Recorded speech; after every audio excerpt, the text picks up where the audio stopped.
On va céder la parole pour aborder cette histoire. Vous avez parlé de l'accompagnement des jeunes. On va voir comment le professeur Flavini va répondre à la question voilà, de la pédopsychiatrie et du genre. Alors, je vous présente en quelques mots, professeur. Donc, vous êtes pédopsychiatre, psychanalyste. Vous avez dirigé le département de psychanalyse de l'enfant et de l'adolescent à l'hôpital de la Salpêtrière à Paris. Et vous avez publié récemment un ouvrage qui s'appelle « Aider les enfants transgenres contre l'américanisation des soins aux enfants », donc en 2021. Donc vous êtes la personne idoine pour nous parler de... Et justement, pour suivre, on a démarré par la nature elle-même, on arrive au cerveau de l'humain, mais voilà, nous, on va s'attarder avec vous sur ce qui se passe au moment de l'enfance et de l'adolescence. Bien, écoutez, merci de votre accueil. J'entends toujours avec plaisir et avec intérêt René Cochard qui, je dirais, a développé le canevas que je vais développer sur le plan psychologique. Il l'a développé au niveau de sa base corporelle. Donc on va reprendre et vous allez voir qu'il va y avoir des résonances et je pense que c'est ça qui va pouvoir nous intéresser. Bon, bien sûr, il va falloir qu'on parle de l'affaire transgenre qui fait le buzz actuellement et qui préoccupe beaucoup de monde. On va l'aborder, bien sûr, on en parlera. Mais pour en venir à cela, et aussi peut-être pour resituer dans dans ce qui est le projet plus général de ce colloque, je voudrais que l'on parle de ce qui est au cœur de la relation entre l'homme et la femme, la relation amoureuse. Qu'est-ce qui fait que cet homme-là tombe amoureux de cette femme-là et que cette femme-là va faire oublier toutes les autres femmes pour lui? Et inversement, cette femme, qu'est-ce qui fait qu'elle va tomber amoureuse de cet homme-là?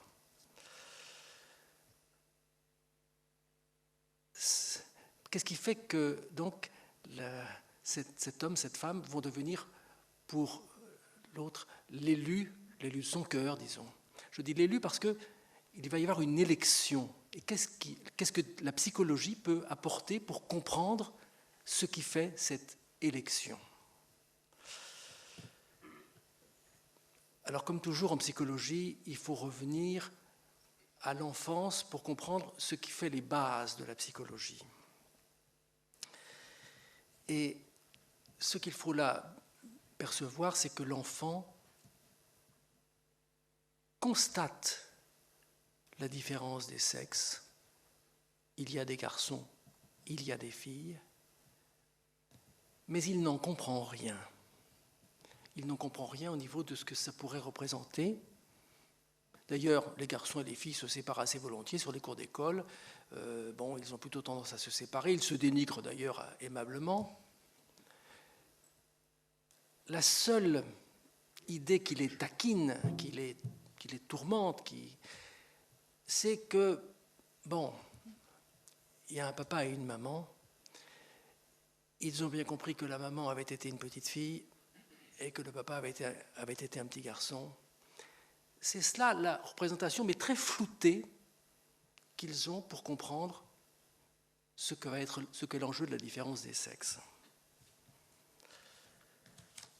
Alors comment, à partir de là, l'enfant va-t-il s'établir comme garçon ou comme fille? Il a très tôt perçu qu'il a un corps de garçon ou qu'elle a un corps de fille. Mais ce qui va être déterminant, c'est qu'il va être complètement captivé par la question de savoir est-ce qu'ils espéraient un fils? Je suis un garçon. Est-ce qu'ils espéraient un fils? Je suis une fille. Est-ce qu'ils espéraient une fille? Et on sait qu'il peut y avoir là des choses très, très complexes, très floues. Il peut y avoir des déceptions des parents à la naissance de l'enfant par rapport à son sexe. Enfin, tout peut se passer. Mais cette question est déterminante parce que c'est cela qui va donner à l'enfant une confiance dans le fait d'être garçon ou d'être fille. il va se sentir garçon dès lors qu'il va sentir qu'il est bienvenu qu'il soit le fils de ses parents, que c'est comme ça qu'il comble au mieux leur attente, et qu'elle soit, elle, la fille de ses parents. C'est par là qu'il va pouvoir s'approprier son corps sexué et y fonder son identité sexuée de garçon ou de fille. C'est un point déterminant et vous allez voir que ça engage tout ce que nous allons avoir à discuter, notamment sur l'affaire du genre. Je vais y revenir. Alors l'enfant, il est dans ce flou, il est dans cette interrogation. Ça parcourt toute l'enfance, toute l'enfance et toute l'adolescence. On sait par exemple que, on connaît bien la situation de ces filles que l'on dit garçons manqués, parce que, peut-être elles sont en interrogation justement sur, est-ce que, je suis une fille, mais est-ce que ça ne serait pas plus, est-ce que je comblerais mieux, est-ce que mon père n'aurait pas espéré finalement avoir plutôt un fils, tout ce que l'on veut, toutes ces questions parcourent l'enfance, jusqu'à d'ailleurs parfois mettre en difficulté. René Cochard a parlé du processus de l'adolescence, mais le processus de l'adolescence est parfois inhibé tant ces questions envahissent l'enfant.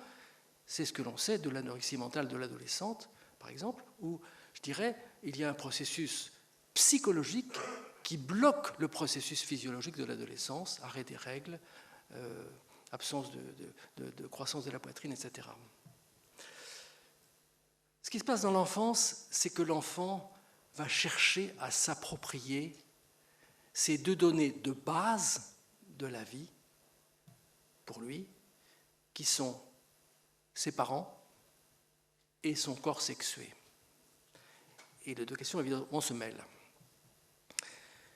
Ce sont deux données qui s'imposent à lui.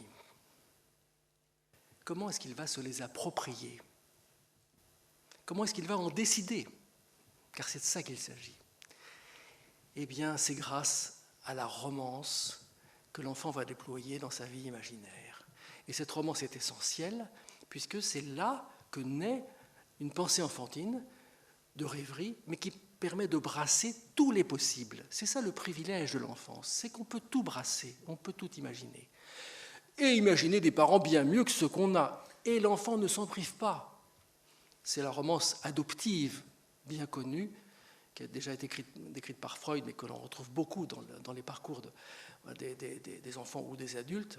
On les retrouve à travers ce qu'ils disent. C'est-à-dire qu'à ce moment-là, il a été arraché à des parents qui étaient bien mieux que les parents qu'il s'est récoltés. Et c'est ça qui permet, finalement, allez, je les adopte. Vous voyez, c'est tout ce processus. Pour le corps sexué, c'est pareil, en résonance avec cette attente. Est-ce que me définir garçon permet d'être vraiment leur fils et selon ce qu'ils attendaient au mieux? Est-ce que c'est la meilleure situation filiative pour moi qui me met en concordance à ce moment-là avec mon corps sexué ou non? Et ça, c'est un processus donc déterminant de la romance qui fait que les enfants s'imaginent, rêvent, ce que l'on appelle en psychologie des doubles d'eux-mêmes, des doubles d'imaginaire, et notamment le double d'être de l'autre sexe. Je suis garçon, oui, mais si j'avais été fille, et vice-versa. Et donc, cette figure du double qui parcourt la vie imaginaire et qui fait tout l'intérêt des enfants pour les contes, est extrêmement présente, mais il faudra à un certain moment pouvoir y renoncer. Renoncer de ne pas avoir eu les parents mirifiques qui l'auraient tellement bien compris, etc. J'ai hérité de ces parents qui ne me comprennent pas très bien, mais voilà. Renoncer au fait d'avoir été d'autre sexe, oui, voilà.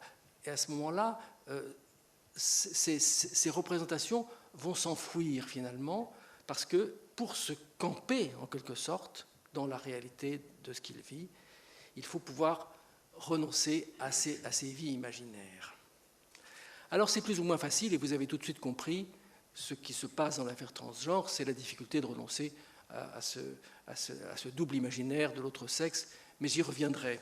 Je voudrais juste pour terminer, puisque nous avons parlé de la relation, de la vie amoureuse, dire que c'est cela qui, à l'âge adulte, va animer la vie amoureuse. Celle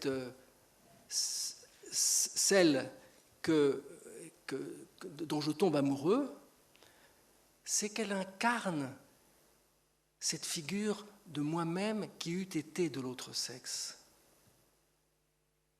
C'est ça qui fait, je dirais, le fait de retrouver en elle quelque chose de moi. Et l'amour, c'est ça. C'est retrouver en l'autre quelque chose de soi. Alors, c'est essentiel dans la vie amoureuse, puisque la vie amoureuse, à ce moment-là, c'est le fait de déléguer à l'autre cette facette de soi que l'on n'a pas incarnée et que l'on a choisi de ne pas incarner pour se conformer à la réalité, mais que l'on retrouve dans la relation avec l'autre, qu'il incarne. Donc, alors, cette dimension est essentielle parce que ça veut dire pouvoir à ce moment-là accepter qu'elle incarne cette féminité à laquelle j'ai dû renoncer en tant que garçon. Pour être garçon, il a fallu que je renonce à ce possible féminin et vice-versa. Alors, comment se noue cette relation amoureuse à ce moment-là? La différence des sexes devient le vécu de son incomplétude. En tant qu'homme ou en tant que femme, nous sommes incomplets de la facette incarnée par l'autre sexe. Et cette donnée est fondamentale, et je montrerai tout à l'heure que c'est ce qui est complètement éludé dans l'époque actuelle, envahie par la culture américaine, nous en parlerons, et qui ne veut pas entendre parler de cette incomplétude. Ça, c'est très, très américain, on y reviendra. Donc, c'est ce vécu de l'incomplétude qui fait que la vie amoureuse, ça va être de donner, d'une certaine manière, son incomplétude à l'autre, c'est-à-dire d'être dans l'espoir, dans le souhait de combler ce qui est manquant en l'autre, donc ce qui est manquant à la femme qui n'a pas incarné le masculin, donc en tant qu'homme, pouvoir lui donner cette facette du masculin à laquelle elle a renoncé pour devenir femme, et vice-versa, donc dans l'autre sens. Le psychanalyste français Jacques Lacan, qui avait l'art de la formule, l'avait dit comme ça d'une manière, je trouve, assez illustrative. L'amour, c'est le don de ce qu'on n'a pas. Et c'est assez juste, parce que là, ce qu'il voulait figurer, c'est ce qu'en psychanalyse, on a bien établi, si vous voulez, c'est que le fait que ce qu'on appelle le désir, parce que ça c'est une notion assez centrale en psychologie, le désir naît du fait d'être manquant. C'est cela qui suscite le désir.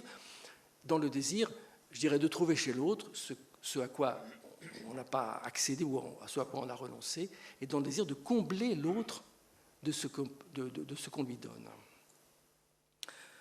Avec, je dirais, la différenciation de ce qui est donné, de l'homme à la femme et de la femme à l'homme, ce qui va faire cette notion de complémentarité qui fait tellement hurler notre époque. Mais nous allons essayer de comprendre pourquoi. Elle est très mal supportée par notre époque. Voilà. Mais de quoi s'agit-il? Je vais, si vous voulez, je vais essayer de le dire, juste pour faire entendre, si vous voulez, cette différence. Bon. Telle que la psychologie permet de la comprendre. Hein. Je parle en psychologue, bien sûr, je parle depuis l'expérience. L'amour, c'est donc un don qui est fait, mais ce don est différencié. Le don masculin et le don de l'homme et le don de la femme ne sont pas tout à fait les mêmes. La femme, dans l'amour, et notamment dans la vie sexuelle, elle se donne. C'est essentiel dans la vie de la femme, avec toutes les déclinaisons possibles. Elle se vend dans la prostitution, dans la névrose féminine, qui est l'hystérie, l'hystérie, vous savez, ça vient du grec hystéros, qui veut dire utérus. Donc, dans la névrose de la femme, la névrose sexuelle la plus commune de la femme, c'est je me donne, je me refuse, je me refuse, je me donne. C'est ça l'hystérie. Donc, ce qui est central pour la femme, c'est pour ça que je l'appelle la puissance du don. Vous allez voir pourquoi je le dis comme ça. C'est-à-dire que cette dimension est essentielle dans la vie amoureuse de la femme. Dans la vie amoureuse de l'homme, c'est différent. Cela va être le don de la puissance. C'est ça qu'il va souhaiter donner et souhaiter être attendu par la femme. La problématique de l'homme par rapport à la sexualité, c'est l'impuissance. Et c'est à la fois une forme de facilité de l'homme dans la vie sexuelle et une forme de difficulté. Une forme de facilité parce que l'homme accède plus facilement au plaisir que la femme, mais d'une certaine manière, il accède plus difficilement à ce que l'on peut appeler la jouissance amoureuse, qui est le fait que l'acte sexuel soit, je dirais, porté par la vie amoureuse, alors que la femme, je dirais, est plus à l'aise, plus à l'aise, c'est peut-être pas très bien dit, mais porte plus, je dirais, ce qu'est la jouissance relationnelle qui lui permet, à ce moment-là, qui est souvent pour elle une condition, je dirais, d'accéder au plaisir. Bon. Donc il y a là quelque chose qui est différent je dirais, qui est différent et qui en même temps porte la rencontre amoureuse et notamment le moment de la vie sexuelle comme ce moment amoureux. Et cela se retrouve, je dirais, dans le destin maternel de la femme ou paternel de l'homme, puisque la femme, je dirais, va être dans le don. Alors c'est le don de la vie, bon, bien sûr, bon. Avec tout ce qui va avec, que notre époque aussi a beaucoup oublié, parce que les progrès techniques ont heureusement beaucoup amélioré les choses. La souffrance de l'accouchement qui hantait, qui était quand même très, très, très, très présente à un certain moment, qui a maintenant pratiquement disparu dans les sociétés développées, hein, pas partout. Hein, bon. La mort en couche des femmes, je le redis parce que c'est quelque chose dont on ne parle jamais, alors qu'il ne faut pas oublier que nos aïeules, dès qu'elles étaient enceintes, savaient qu'elles pouvaient y laisser leur vie. Et c'est quelque chose, il suffit de voir dans la littérature combien c'est extrêmement présent dans la vie des femmes. Donc il y a quelque chose qui est le don qui peut aller même jusqu'au sacrifice. Bon. Et alors, ce que je voudrais préciser, c'est que, juste pour bien dire les choses, ce don est de nature symbolique, si vous voulez. C'est un don symbolique, symbole au sens, si vous voulez, où, je dirais, elle est le fait d'une interpénétration. Pour le dire un petit peu schématiquement, si vous voulez, être homme, c'est n'être pas femme. Et être femme, c'est n'être pas homme. C'est également valable dans la relation des générations. Tout ce que je dis d'abord, l'amour filial est de même nature que ce que j'ai décrit de l'amour amoureux, de l'amour entre hommes et femmes. C'est le fait de retrouver en son enfant quelque chose de soi, par-delà la différence des générations. Et c'est comme ça que se fait la régulation du lien entre père et fils. Qu'est-ce qui fait que le lien se régule? C'est le fait que j'ai envie de gronder mon enfant, mais je ne le maltraite pas pour autant, parce que mon père ne m'a pas maltraité. Dieu sait que j'ai fait des bêtises, mais il ne m'a pas maltraité, il m'a quand même permis de vivre, et donc j'ai cela comme principe régulateur du lien, et donc c'est de la même manière valable dans le lien entre les générations. Et le don et la dette symbolique sont le fil qui établit le lien filial entre parents et enfants au plan psychique. Je parle du lien filial au plan psychique. Il y a toute une autre signification du lien filial, de la filiation au plan juridique par exemple, mais je parle au plan psychique. Ce fait de se retrouver en l'autre, c'est cela qui établit le lien filial et qui va faire chez l'enfant ce qu'on appelle le lien d'identification, qui va être essentiel parce que c'est cela qui va lui permettre, je dirais, de s'approprier le masculin pour le garçon, de préférence, et le féminin pour la fille, dans le lien d'identification aux parents de même sexe. Donc le lien paternel, comme vous savez, ces deux liens sont très différents. Le lien père-fils est marqué par l'affrontement, le meurtre du père, mais c'est un meurtre évidemment symbolique, c'est-à-dire qu'il est fait à la fois du fait de vouloir déloger le père pour prendre sa place, mais aussi le fait de s'identifier à lui comme moyen de prendre sa place. Et le lien mère-fille, qui est un lien beaucoup plus onctueux, qui mêle beaucoup plus les choses et qui fait se rejoindre ce que tu as décrit, René. Voilà. Alors, voilà un petit peu, je dirais, ce que je voulais présenter comme tableau psychologique, si vous voulez, pour que l'on s'y retrouve et que l'on dise un mot maintenant des problématiques actuelles, si vous voulez.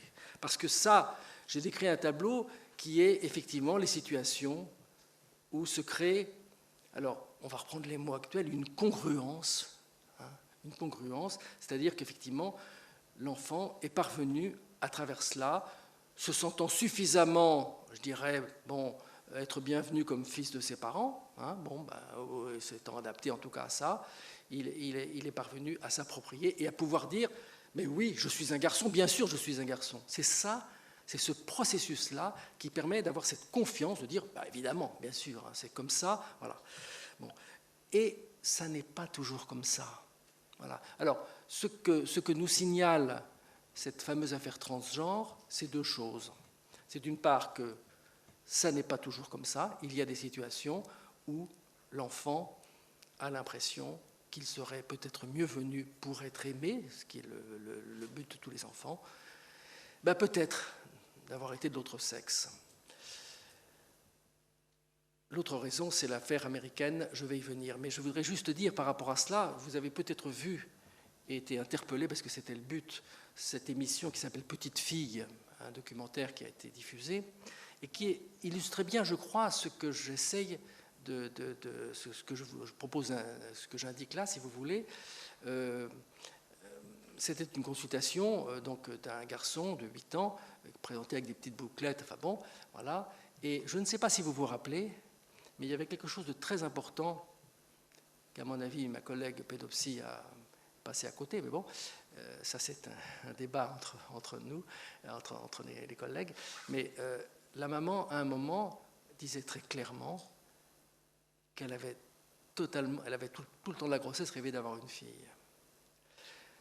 Alors, je signale cela parce que c'est un point très important à deux niveaux. D'une part, est-ce qu'il y a une influence de cela sur le fait de ce qui se passe pour l'enfant? Très vraisemblablement. Mais deuxième question qui vient à ce moment-là, mais est-ce que ça veut dire que la maman est responsable, que c'est de sa faute? Et ça, c'est un point capital, parce qu'il faut comprendre que personne, chez les psys, n'a dit que la maman était responsable de...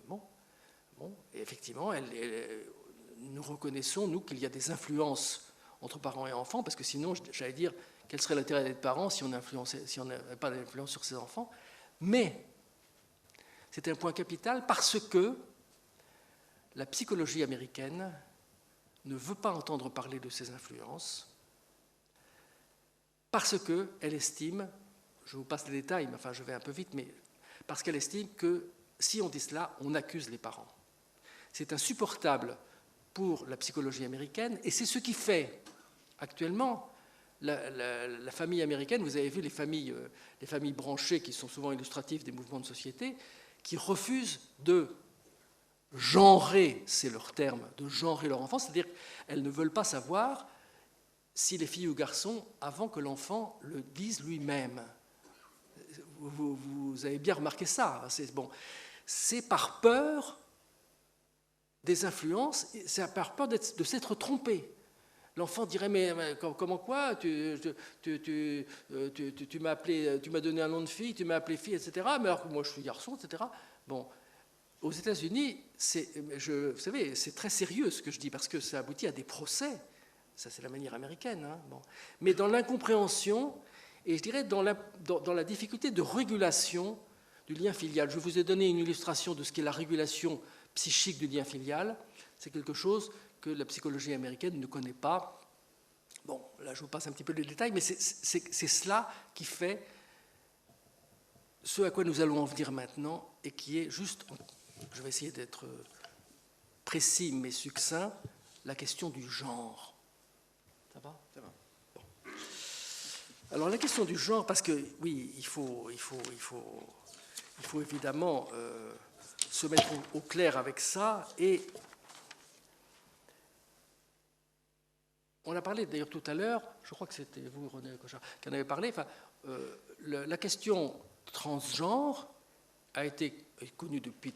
La question du fait qu'il y a des personnes qui se sentent être de l'autre sexe que leur sexe corporel est connue depuis très longtemps, et notamment en Europe, il y a eu beaucoup de travaux là-dessus, il y a eu aussi des expériences chirurgicales, médicales, etc. Mais le terme a changé, c'est devenu transgenre depuis un certain retour américain des choses, avec deux conséquences qui sont importantes. La première, c'est que la conception américaine est une conception naturaliste.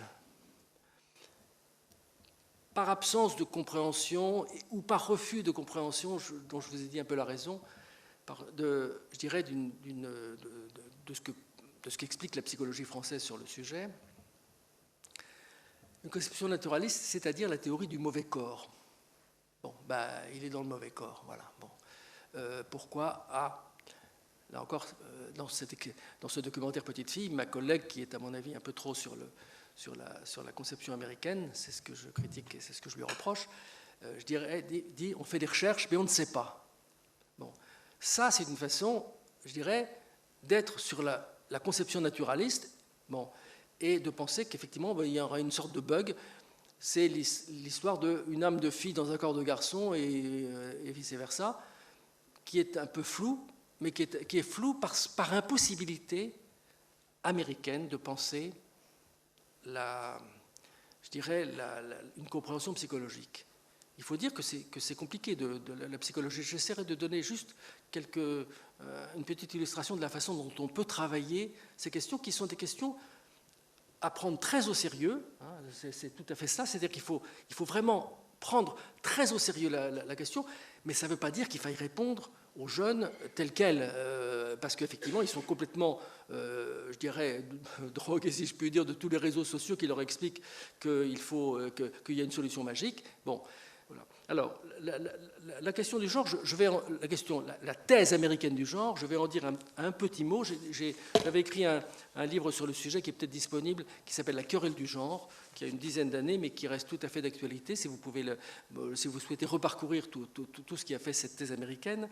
Et la thèse américaine est partie de quelque chose qui a été un petit peu évoqué, c'est la question de l'intersexualité.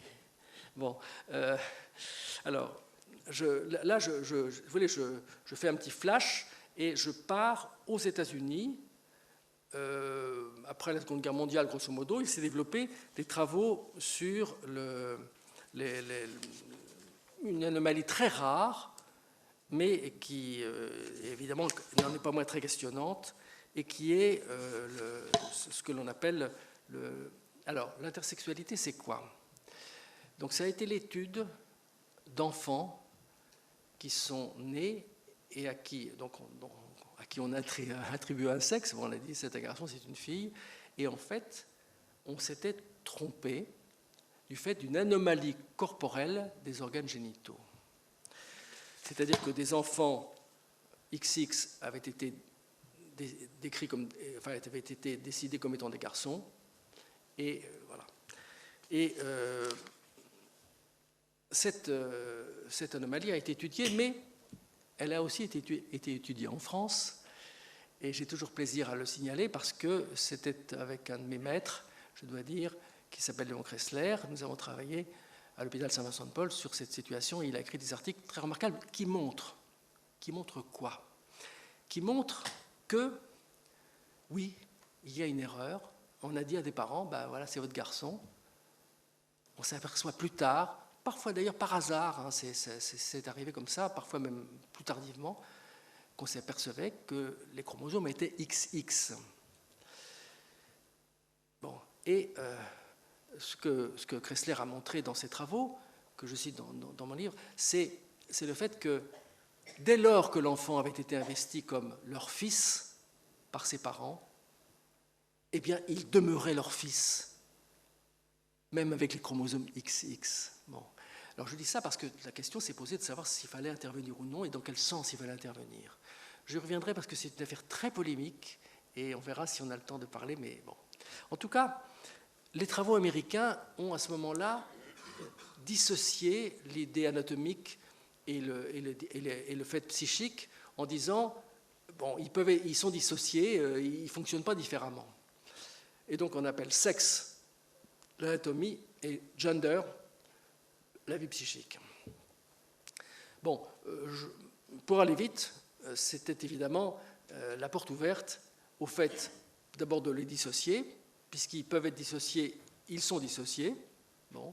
Donc l'idée de l'appropriation, que j'ai montré être le facteur psychologique, je dirais, qui établit un lien de préférence concordant, mais pas toujours, est complètement récusé par la thèse américaine à ce moment-là, plaidant leur dissociation, et cela va aboutir au fait que c'est le gender, la vie psychique, qui devient déterminante, qui permet de déterminer, c'est elle qui dit ce qu'il en est de ma vérité de sexe à moi.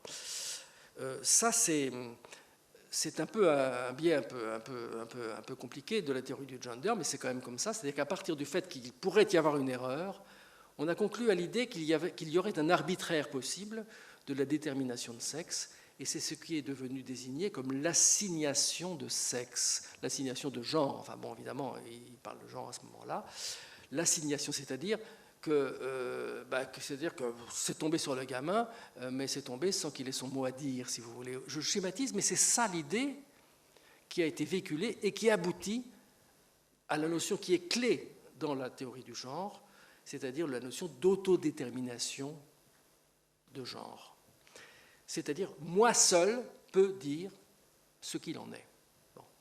Ça, c'est donc la théorie américaine avec, je dirais, le primat du psychique, et le corps est prié de se plier à ce primat. Avec la deuxième conséquence de cette importation américaine, de cette conception américaine, c'est que du fait de la conception américaine des droits, si vous voulez, il s'est progressivement développé l'idée que les adolescents et les enfants devaient avoir les mêmes droits de s'autodéterminer que les adultes. Bon. D'où la situation actuelle. Bon. Situation actuelle dont je signale qu'elle est entérinée par les autorités politiques de notre pays, du fait d'une importation contre laquelle j'invite à la plus grande mobilisation, car à mon avis, elle est tout à fait désastreuse. Notamment, je dois le signaler, à deux niveaux. Au niveau de la circulaire qui concerne les écoles, la dite circulaire Blanquer, où il est énoncé explicitement que les enseignants doivent se conformer à la façon dont l'enfant veut être nommé, dont veut être sexué. C'est donc l'autodétermination décrétée par les pouvoirs publics, et avec en plus le fait que les parents sont court-circuités au passage, les parents qui sont en principe quand même non seulement les représentants de l'enfant, mais aussi dans une fonction de protection de l'enfant, et qui peuvent avoir leur mot à dire, même s'ils ne sont pas forcément d'accord, sont court-circuités de par la décision politique. Là, il y a des enjeux véritablement majeurs par rapport à cela. Il y en a d'autres, mais peut-être je serai amené à le développer. Est-ce que j'ai encore un peu de temps ? 3 minutes. Bon. Alors 3 minutes, donc j'ai quand même essayé d'esquisser l'essentiel. Il y a énormément de sujets qui sont liés, qui se sont développés du fait de cette importation des conceptions américaines et qui ont quand même pilonné, si je puis dire, la conception française, jusqu'au fait qu'il y a des pédopsychiatres français qui se sont un petit peu rangés dans cette thèse, ce que j'essaie de discuter avec eux et ce que je critique de leur part. Voilà. Il y a énormément de sujets donc, que nous aurions à discuter là, mais je vais juste les citer, et puis nous verrons dans la discussion s'il y a des choses sur lesquelles vous souhaitez revenir. D'une part, vous avez noté, dans ce que nous avons évoqué de la relation amoureuse, que ce que nous avons dit, c'est complètement en dehors des conceptions de l'époque. L'époque, c'est l'apologie du plaisir, jusqu'à éduquer les enfants à savoir comment trouver le meilleur plaisir. Et vous savez que l'éducation à la sexualité est quelque chose qui est devenu extrêmement problématique, je dirais, par rapport à une espèce de crudité auquel on initiait les enfants, je dirais, dans l'enseignement de la sexualité. Tout cela pour des préceptes européens de l'éducation nationale. Je signale que Maurice Berger, le professeur Maurice Berger, je dirais, a émis des protestations et a énormément étudié ce sujet. Et je vous invite à vous renseigner par rapport à cela, parce que ce qui se passe à ce niveau-là est quand même extrêmement problématique. Bon, il y a des tas d'autres sujets que l'on pourrait évoquer, mais peut-être j'en ai suffisamment pour qu'on puisse discuter. Voilà. Professeur, merci.